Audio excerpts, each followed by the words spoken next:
Welcome to our webinar, Introduction to Smart Ports, presented by Martinez.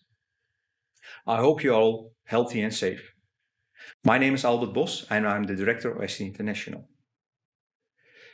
2 weeks ago, we did our first webinar, which was for us a great success. Almost 300 people did watch our 2 sessions. Before we start our webinar, we want to go through some rules. Please switch off your camera. Please switch off your microphone. And if you have any questions, please use the chat function. After this session, there will be some possibilities to answer the questions via presenter. In case not all questions are being answered, our team behind the presenter will come back to you as soon as possible. In case you have questions after the webinar and after the question session, you can use our email address to ask additional questions to us. All your input is important and we will use this in developing our distance learning material.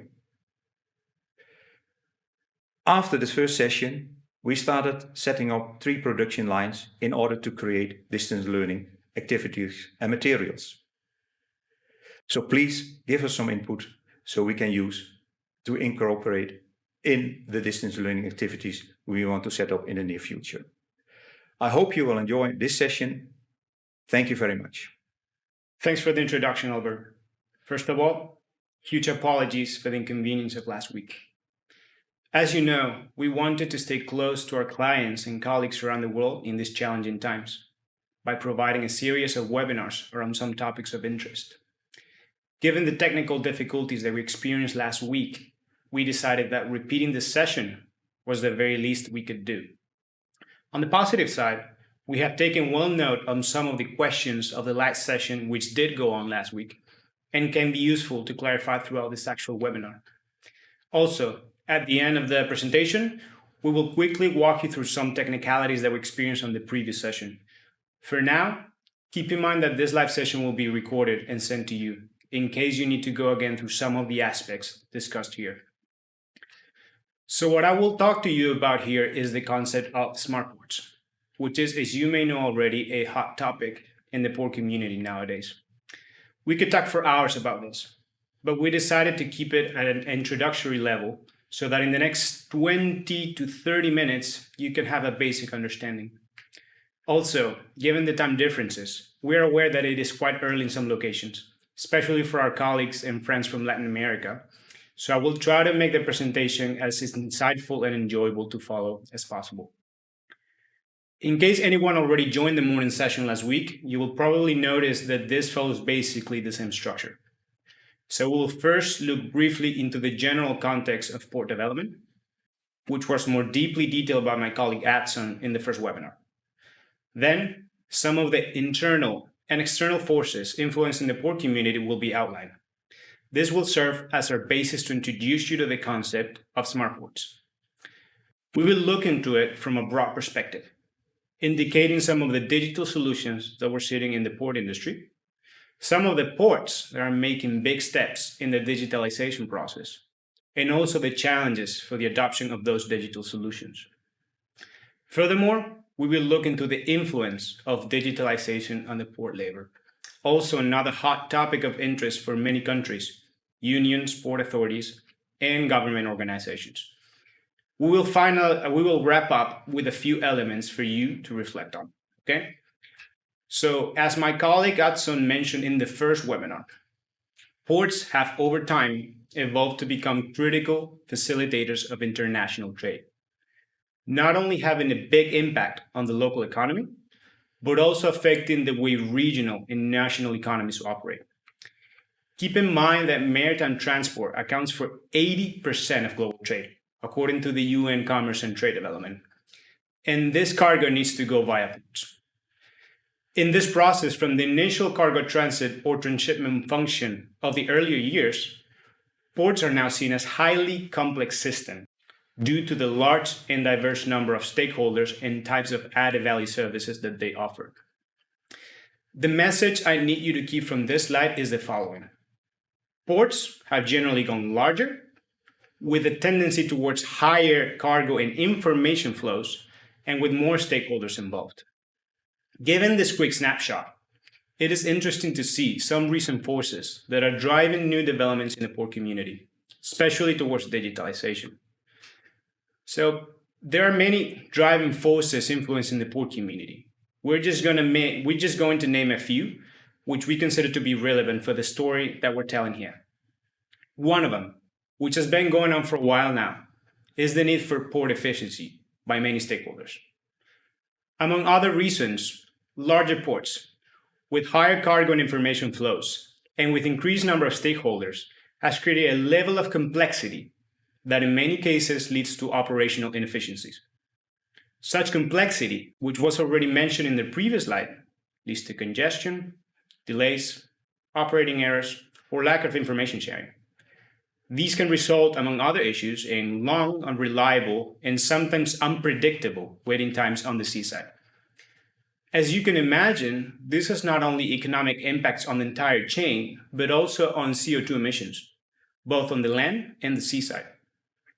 So this need for overall transport efficiency does not come only from port authorities or direct port users. Government bodies and other international organizations are also pushing for clear strategies and concrete action towards efficient and clean transport. Kind of related to the previous, there's another driving force that we have been seeing recently, which is the rise of new innovative business models. For instance, new digital platforms are disrupting the way freight forwarding was traditionally done. Some of the new players pushing for this disintermediation can be Flexport, Convoy, Freight Hub, or Kogoport, just to name a few. These players are reshaping the way communication is being done at the port community. And of course, a very recent disruption that we all know has been the COVID-19. We have seen sudden demand peaks of particular products combined with sudden capacity constraints, which have shaken flexibility, predictability, and resilience of global supply chains. A very interesting example was the case of Houston, where the infection of one worker provoked the closure of 2 container terminals for almost 24 hours. That can give you an idea of the economic impact of such a small incident. So in this sense, since ports are so critical for international trade, as we said at the beginning, the question that many of us may be asking is, how can ports become more flexible, predictable, and resilient? This is where the smart port concept could come into the game. But what is exactly a smart port? The first thing you should know, and I really want you to keep this in mind, that there's no consensus on its definition. So some experts look more detail into a particular element of ports, while others look into a broader picture. This seems rather unimportant, but we at STC believe that a clear taxonomy should exist if we all want to be on the same page and ensure proper developments. So based on our thorough desk research, what we provide here is a generic concept based on our own vision. So please keep that in mind. The way we see it is that a smart port uses technology as a tool to enable, together with educated individuals and skilled workforce, intelligent infrastructures, facilitate data sharing and connectivity with other actors, and especially help the workforce make better informed decisions.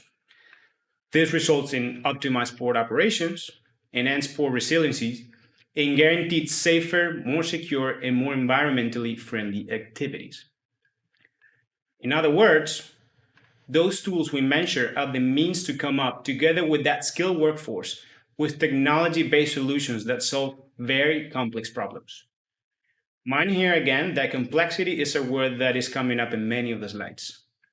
Many of these tools are part of the recent IT innovations such as IoT, AR, or blockchain, while others have been around for a while, such as control techniques for automated processes. And where can we apply those solutions?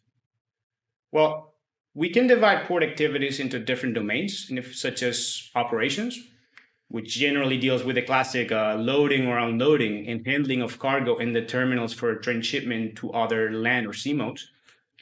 We also have the environmental domain, mainly the management of emissions, noise, water pollution, or waste generations, that vessels, industrial activities, or any other port facility generate in the surrounding environment.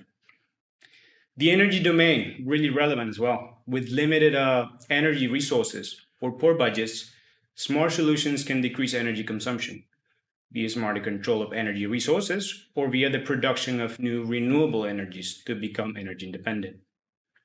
Also, safety and security, really important. Ports are vulnerable to security issues, not just in facilities or equipment, but also in the safety of its people.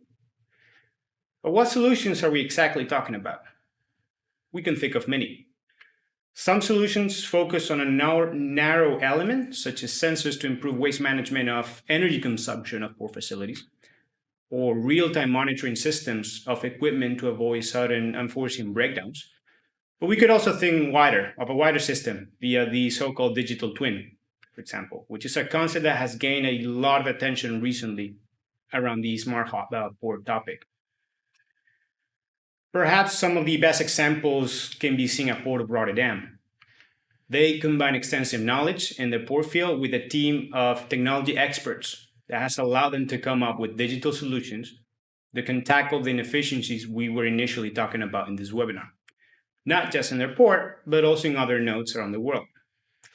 Some of the examples can be Port Insider, which is their new generation of port community system, which allows ports to go beyond their own port community and into their hinterlands. We also see Port Exchange, which is a shared platform which allows all actors, shippers, terminals, agents, you name it, to exchange information about the port call process, therefore increasing efficiency of operations in the entire chain and a reduction of global shipping emissions. There are just some of the examples, but the list is definitely larger. Also, the digital twin project that I just mentioned, to create a virtual representation of the key physical objects and processes across the port. With the information and insights that the digital representation of their assets and processes can provide, a port such as the Port of Rotterdam can be able to aim for a truly reduction of time, CO2 emissions, loss of cargo, and safety incidents. This is highly aligned with the definition that we give us of smart ports, and is a clear evidence of the big steps that Port of Rotterdam is undergoing to become smarter. But it does not stop at the Port of Rotterdam. The list of projects, initiatives, startups, products, and service providers is very extensive. And these are all, in one way or another, contributing to create a growing smart ecosystem. From big players such as IBM, for example, to startups such as Awake.ai, research initiatives such as Smartport, the Chainport Alliance, among other major ports, or even the 42 container, considered to be one of the smartest containers. What you have to keep in mind here is that all these players are, in one way or another, making use of those tools that we were talking about before. And you may be asking now, which are the smartest ports around the world? Well, it depends on how you define, and therefore how you measure, a smart port. This again traces back to the importance of agreeing on a solid definition.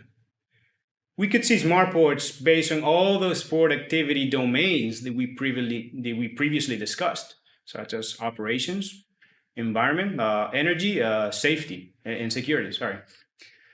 The trend in the figure behind me suggests that the Hamburg-Le Havre range in Northern Europe, along with some Asian and Northern American ports, could be taking the lead. But please, we had a lot of questions regarding this graph last week, so I just want to point that out right now. So some of the four runners are indeed missing here. And what the authors did here is basically develop a methodology to assess the smartness of a port via a smart port index. So they made a comparison vis-a-vis to those ports for which they could gather information. So many of those front runners are definitely not here. So examples could be Port of Valencia, Port of Barcelona, or Algeciras in Spain. You could also think of Asia with Port of Shenzhen, I believe that one's missing, or Guangzhou, or Tanjung Pelepas in Malaysia. So please don't take this graph as the ultimate truth, but rather as a good indication of the regions where some of the smarter ports are. Simple as that. And based on the previous, the question now could be how to become a smarter port. The first thing you should know again is that each port is completely unique, and there's not a magic formula.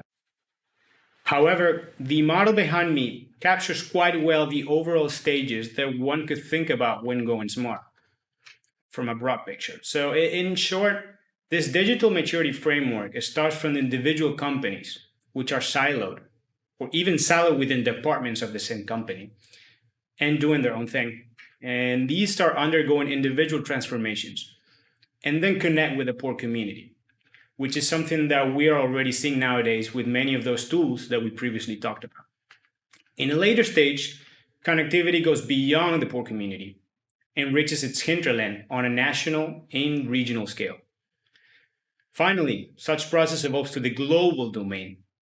This means not only to be connected with other ports, but also with shippers and forwarders and any other actor which complete the global logistic chain. The interesting thing about this bottom-up approach, in my opinion, is that it also allows to display the different ideas and opinions that we see around the smart port concept. Again, some focus on the first stages, whereas others go beyond and look into a vision of global connectivity. But note that this road goes beyond the digital solutions. Please keep in mind that this is a continuous and multidisciplinary process. That means that not just the IT departments, but also other departments from port authorities or port users, such as HR, strategic, or infrastructure, should be actively involved in this holistic process.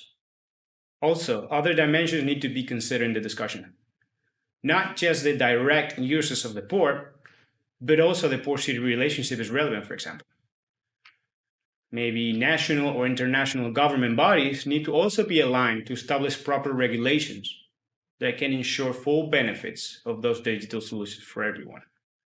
This also relates with adequate legislation, which can be adaptable to the unique local context. As you can imagine, this can be a bumpy road. It's not a straight line, basically. Many of the solutions we talked about rely on capturing data and transforming it into insightful information and knowledge. In practice, data cannot be available sometimes, or maybe it's siloed and unstructured, making it technically difficult to work with it and unlock the full benefits we expect theoretically from those technical solutions. Also, really important, connectivity relies on collaborative information sharing, and that can be culturally challenging for many companies. Cyber attacks can also be a big threat, so ports need to ensure cybersecurity protection measures, which can ensure safe and secure information sharing, and therefore increase trust on the use of those digital solutions. The establishment of proper rules and standards for information sharing to communicating a common language is also of utmost importance. In that regard, the International Port Community System Association or the Digital Container Shipping Association are pushing for harmonization. We're also starting to see more partnerships between intergovernmental associations. In fact, a new partnership between the IMO and international bodies on digital standards was announced towards the end of April of this year, so about 2 weeks ago. As already mentioned, the legal aspect is really important. The local legal context can completely influence the way those digital solutions are implemented. And finally, also really important, the human-machine interface. Qualified personnel lacks in this new world, and we need to redefine the way workforce interacts with those technologies. And this last thing brings us to the last part of the webinar. So many of us might be asking how the future of work might look like in a smart port. There are a few things that we need to consider given the broad concept we provided earlier. For a while now, there has been a debate around the potential to replace jobs as a result of automation, which in the end is a component of our idea of smart port. We firstly need to consider that the pace of adoption of new technologies, and therefore its potential to replace jobs, will highly depend on the local context. In either way, for those cases with lower barriers for their adoption, several studies suggest that the impact is meant to be more pronounced on low to middle skilled workers. But yet, given this picture, what has actually been happening on the smarter ports in terms of employment? That's quite interesting to see. Well, if we look into the statistics of some of the leading ports in Europe, we can see that despite their digitalization efforts, the impact on total direct and indirect employment has been somewhat limited. But again, the local or regional context can be a really important factor. But it would not be the first time in history that the mechanics of logistics and shipping were completely disrupted on a worldwide scale. The container revolution from the 1960s is a pretty good example, which completely changed the human capital structure. So that is, some jobs disappeared and others were created. But one thing is for sure. In this era of technological revolution, investment in human capital is more critical than ever. That is why the STC family is continuously training, educating, and preparing the workforce for the current and future trends in the port and maritime community. So throughout this webinar, we have briefly touched upon port development and recent trends which might be pushing in the direction of smart ports, especially now that the whole COVID-19 has brought that to the top of the agenda. This concept, which relies on a myriad of technologies and digital tools, can be applicable to many domains within the port community.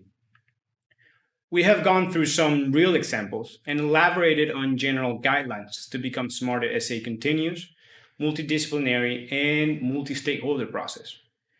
We lastly discussed some of the bottlenecks and the impact of digitalization on port labor. But I would like to conclude this presentation, with two last ideas for you to reflect on. First, time is changing, and it's changing fast, and the pace of change is increasing. And innovation today can be outdated tomorrow. So don't wait to take action and get curious. But that brings me to the second point. Please get the ideas and knowledge right first before you embark on this road. This is something that we can help you with.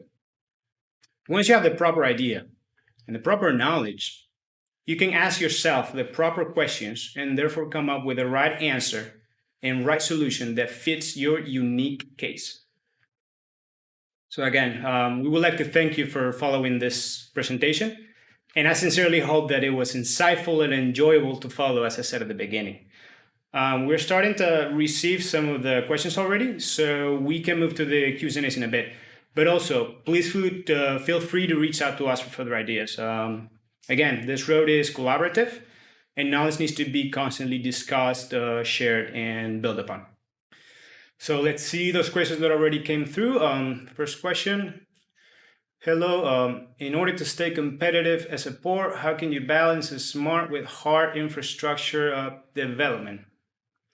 I believe a similar question came in the late in the previous morning session. So I guess that the path that many of the ports have taken in the past is to just go bigger. So that is more terminal capacity, more cranes, more length of breakwater if needed, and so forth. But keep in mind that ports are highly capital intensive, with very high investments needed on the hard infrastructure side and very long payback periods. So to cope with those inefficiencies we spoke about just before in one of the first slides, adding hard infrastructure has been the common approach, but that is very expensive. That is where a better or smarter use of the existing hard infrastructure comes into play.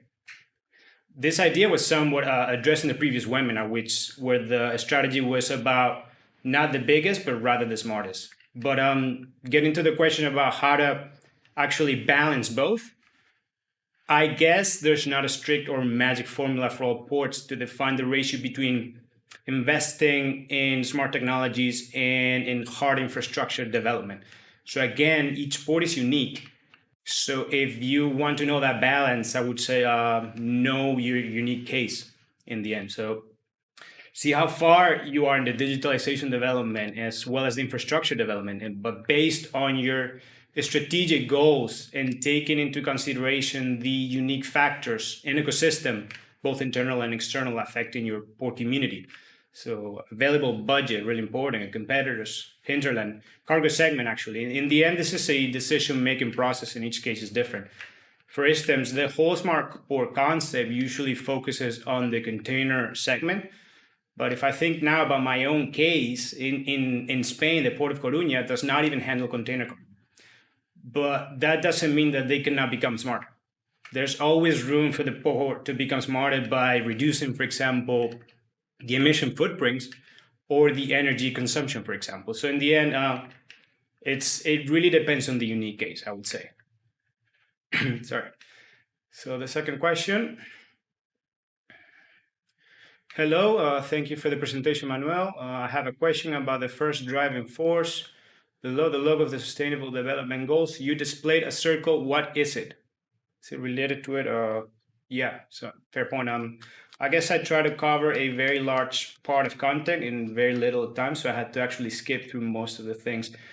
Yeah, we're talking about that circle on the corner. So what the circle does is it is like a roadmap that represents the roadmap towards zero emissions of transport and logistics in Europe.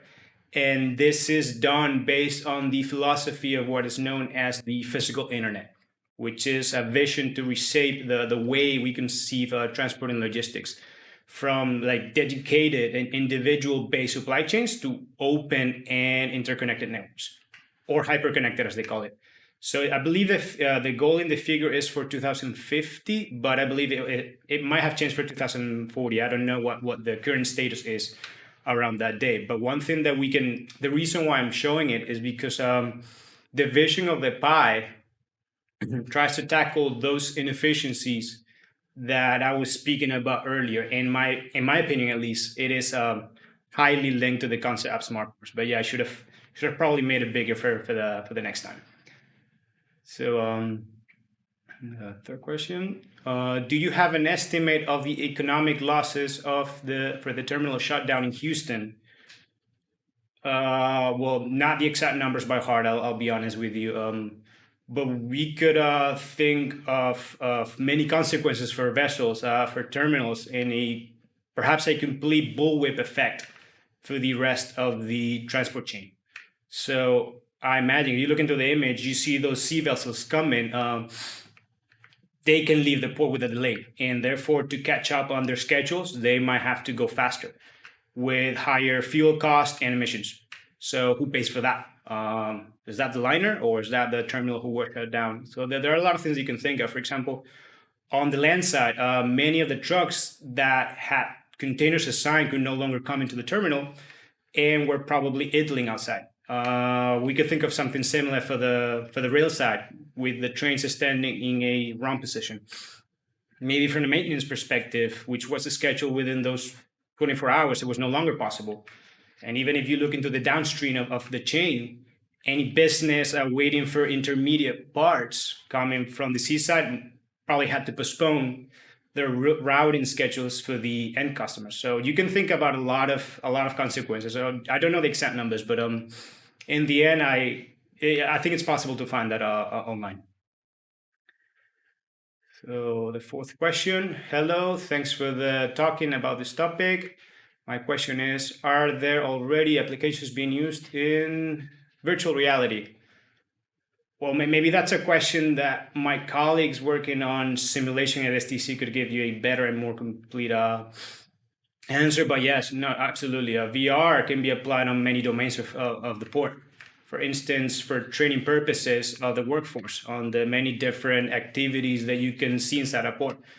Also, I believe the Port of Hamburg is developing like a virtual port for visualization and coordination purposes in real time, as well as for design purposes.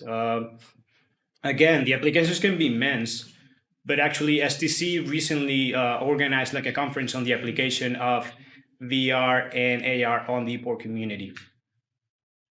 Okay, so I'm still waiting for a few more questions. Hold on, just give me a second. We're good? Yeah, okay, sorry for that. Next question, dear friends of STC, thank you for the insightful presentation. From all those innovative technologies that you mentioned, which one do you think will rule in the future?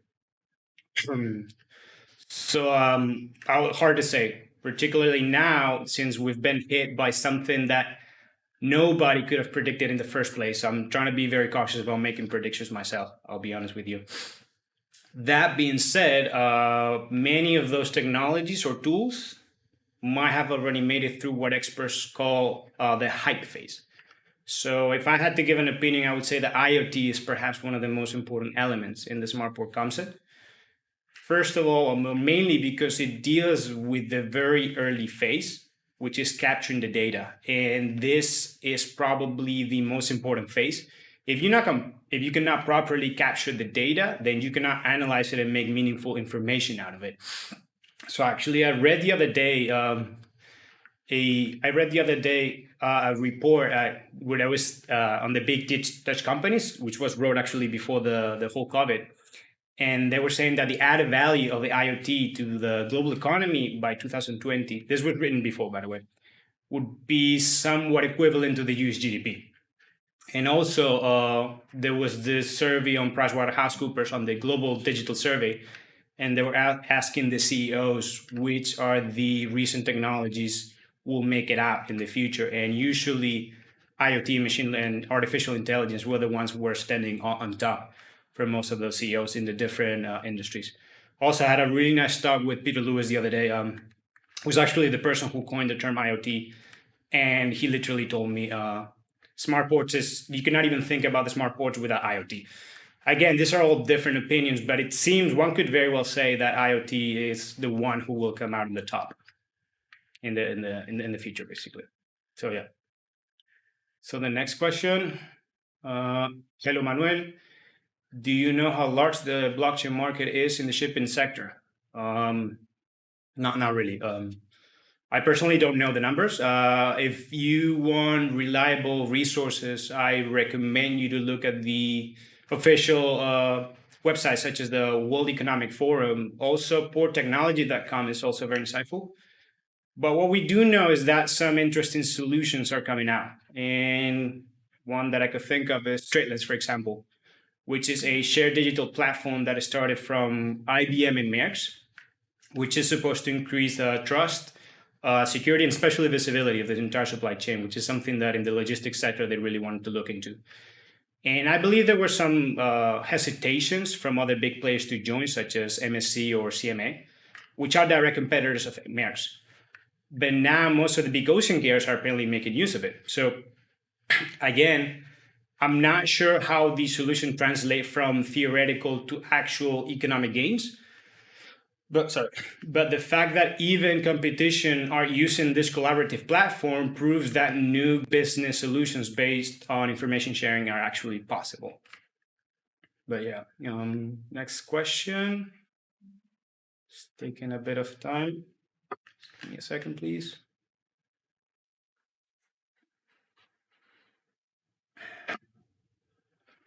Again, if you guys want to send more pictures, feel free to do so.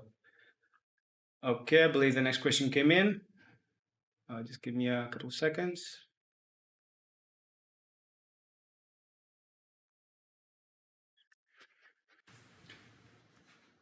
Just a few more seconds, please. Okay, how do you manage the labor job that will be disappear when the port implements smart port? Well, I guess that the message that I was trying to give during the webinar is that some might disappear, especially the low and medium skill jobs, and others will be created. I guess the message that we at STC try to give is that continuously retrain the people so that we can slowly adapt to the smart port concept. Because in the end, it's hard to think of smart ports without the labor itself. So how to manage it in the end? I think it's investing in your people and understanding how the processes are being done in the front running, such as the Port of Rotterdam, for example. Again, there's not a magic formula because each case is completely unique. And the legislation will play a big part in that smart port development. So again, Port of Rotterdam is one case, but maybe we're thinking about Latin America or more unionized countries such as the US or even Spain. That's a whole different story. Next question. How do you think appetite for smart ports will change because of this COVID-19 pandemic? I guess that's something based on the previous question that I said, I really don't want to jump into predictions myself based on the fact that we've been hit by something that no one could have predicted in the first place. That being said, I think this is going to come on top of the agenda, at the very least. In the end, one thing that the COVID has proved is that it can shake resiliencies of ports and supply chains. So I guess in the end, the fact of having smarter solutions and things that you can actually do in remote, for example, it's something to look into. And I really do believe that port authorities and even the rest of the port users are going to start talking about smarter solutions from now on. Of course, it doesn't mean that within a year from now, everything's going to become smart. It's a lot more difficult than that, in my opinion. But at the very least, this is going to become more trending and a hot topic to talk about at the very least. But again, based on the idea that we wanted to bring in the end is before you jump into solutions, please get your ideas and your knowledge first right. As you say, every report is, sorry, I'm now in the next question. As you say, every report is unique, but in my company, we kind of think we want to be a smart port. We need to buy and implement the system already used in exemplary report, but the system is expensive, especially if we need to do change requests, as the server and the expert is outside of my country. Do you have any comment or suggestion? I guess in the end, now I'm going to talk from the perspective of the exemplary ports, as you're saying. I guess when I talk about investing in your people, I'm also talking from the research perspective. So let me go back to the slide about those solutions that I was talking about. So for example, SmartPort is a really interesting initiative that Port of Rotterdam is using. What they do basically is do the research, build the knowledge, so you don't need any server or any expertise from outside. So that's perhaps when we look into the very first steps into becoming smart, is get that knowledge first. So in that way, you can actually not have any dependency from the outside world, I would say. So a SmartPort is a really interesting idea. This is from the case of Rotterdam. Then Chainport is more international, where all the ports are sharing knowledge. But it all goes down to having your own knowledge center. And I believe Port of Cartagena was doing something like that. I think they started their own smart port initiative, more on the side, on the environmental side, I believe it was. But those are the kind of things that give you the position to actually create more initiatives on your own without having so much dependency. The next question. Hi, Indonesia here. Will smart port reduce the human resource who work in operation? Any solutions what we have to do for those people if we reduce people? Basically, again, what I was trying to say, the smart port, the road to smart port. So let me go back to it.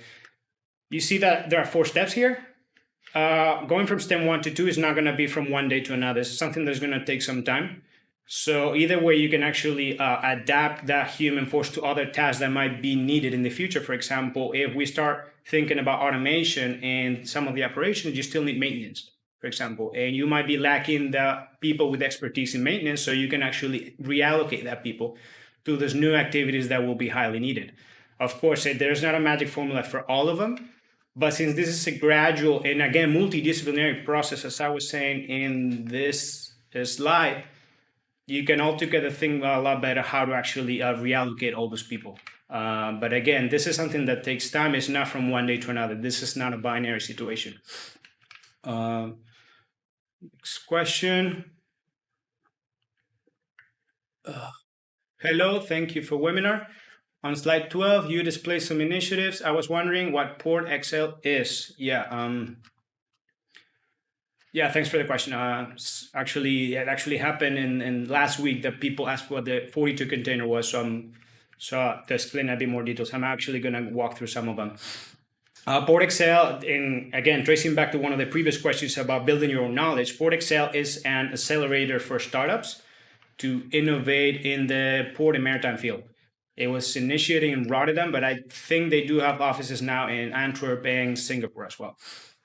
I already went through the Smart Port, Chainport. IPCSA is the International Port Community Association. But again, I'll walk quickly through the 42 container as well. Basically, the 42 container is a collaborative research platform by many of the big players.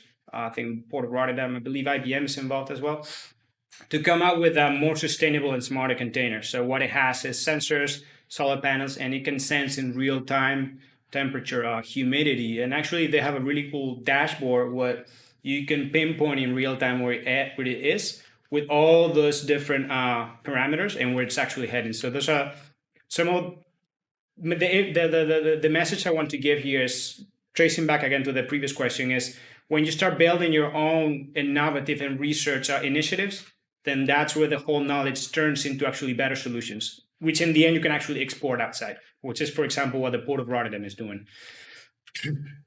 So now the next question. Hola Manuel, ¿sabe usted de algún smartphone en América Latina? So this actually came in Spanish. I guess that someone know my mother languages. Well, I read the other day a few cases. One was the Port of Cartagena, as I mentioned, but I believe in Brazil as well. Port of Santos has making some developments. So they have more than 500 monitoring cameras, I believe, spread around their port infrastructure. And I believe, tracing to the Port Excel, I believe they've been talking about setting up their own startup ecosystem. So something similar to the Port Excel here in Rotterdam. So you can use that as an example for those places where they are not the front runners to get started yourself.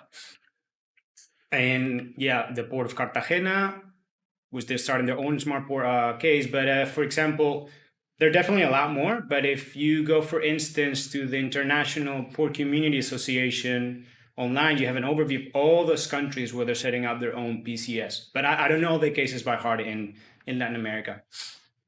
Next question. It's taking a bit. The presentation focuses especially on operational aspects. Is there a smart port element in port design and planning of new facilities? Yeah, I would say so. So in the end, those tools those tools we briefly mentioned are meant for the most part to help us make better decisions. And some decisions can be operational, as you're saying in the question, in real time, but other can be more of a longer term design or planning perspective. So the smart port concept can in fact be included in your port strategic vision. So the visual representation of Port of Hamburg, for example, that they were using for design purposes is a nice case. But also, I imagine that at the Port of Rotterdam, by making use of that digital twin, the BIM methodology, BIM stands for Building Information Modeling, by the way, can make use of all that new data, so that is physical dimensions such as length, width, height, or depth, depending on, or the status of a particular process, to generate, for instance, better 3D representations of existing implant infrastructure or facilities, and come up with the most optimal infrastructure alternative more efficiently. So if we think of an example of an structural example, imagine a quay wall where you have sensors in the fences when they're gonna moor.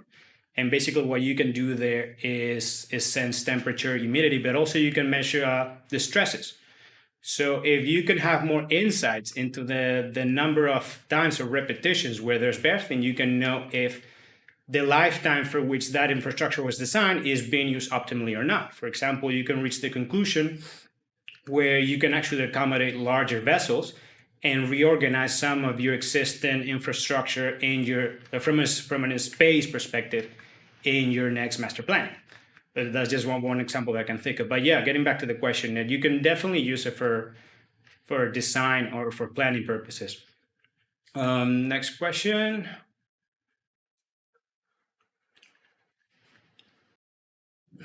Questions at the moment.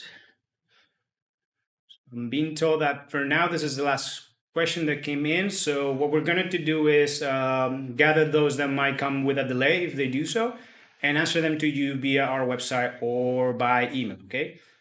But again, from our perspective, as I said at the end of the presentation, feel free to reach out to us for discussions or suggestions or comments on the topic. In the end, this is a knowledge building process for all of us. So again, huge apologies for what happened last week, and I really, really sincerely hope that this was insightful for you. So thank you, and please stay safe.